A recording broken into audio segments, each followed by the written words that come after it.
चंद्रशेखर आजाद बनारस होते हुए जब ओरछा पहुंचे, काकोरी कांड की घटना के बाद 3 वर्ष लगभग ओरछा में सातार नदी के तट पर रह करके इतने बड़े राष्ट्र क्रांतिकारी ने चंद्रशेखर आजाद जी ने वहां रह करके राष्ट्र कार्य की साधना की। वो सुना रहा हूं जिससे हनुमान जी के दरबार में खड़ा हूं।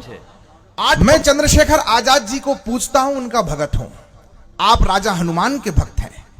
अब मैं आपकी और अपनी भक्ति का समागम कर दूं तो इस महामहोत्सव में आप सब मुझे बस कुछ कहने की हिम्मत दे देना। क्या बात है। मैं कोशिश कर रहा हूं।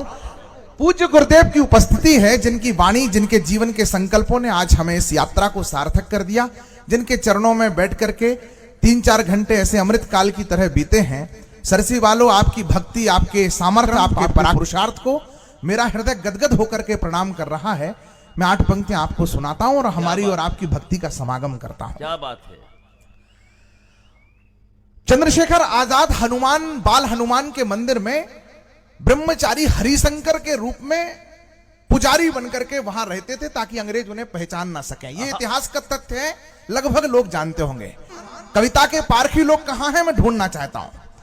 हनुमान अवतार बताए जाते हैं शिव शंकर का, चंद्रशेखर भी वेश बदलकर रहते थे हरिशंकर का।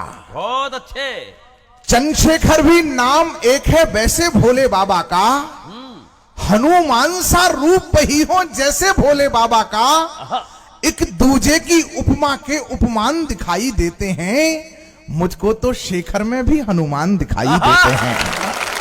मुझको तो शेखर में भी दिखाई देते हैं। मुझको तो शेखर में भी हनुमान दिखाई देते हैं। दोनों अतुलित बलशाली हैं। दोनों ही ब्रह्मचारी हैं। वाह। दोनों धरती माता के एक रूप के सेवाधारी हैं। हनुमान जी राम सिया के सुत समान अवतारी थे। शेखर जी की मां जगरानी, पिता सीताराम तिवारी थे। शेखर जी की मां जगरानी, प्रणाम करता हूं सरसी वालों आपको। शेखर जी की मां जगरानी, पिता सीताराम तिवारी थे। हनुमान ने बाल समय में गर्भानु को खाया था, तो शेखर ने भी अंग्रेजी सत्ता का सूर्य डुबाया था। बहुत अच्छे। तो शेखर ने भी अंग्रेजी सत्ता का सूर्य डुबाया था। और ये भी देखो रही है रचना कैसी भाग्य विधाता की। एक ने मुक्ति सीता जी की, एक ने भारत माता की। एक ने मुक्ति सीता जी की। हनुमान ने भी प्रयाग में अंतिम क्षण तक काम किया। है भाई। हनुमान जी ने प्रयाग में ही कलयुग विश्राम लिया। लेटे हनुमान का मंदिर संगम के तट पर आपने देखा होगा कि हनुमान ने भी प्रयाग में ही कलयुग विश्राम लिया। शेखर ने भी तो अंतिम क्षण तक ही प्रयाग में काम किया। और काशी में अगले तर्क पर आपकी तालियां खुल जाएंगी कि काशी में यह कथा दोनों की हो जाती अति रोचक है। काशी में यह कथा दोनों की हो जाती अति रोचक है। दोनों का ही रूप वहां पर होता संकट मोचक है। चंद्रशेखर आजाद जी ने जो संकल्प लिया भारत माता का संकट हरने का, वो काशी में लिया।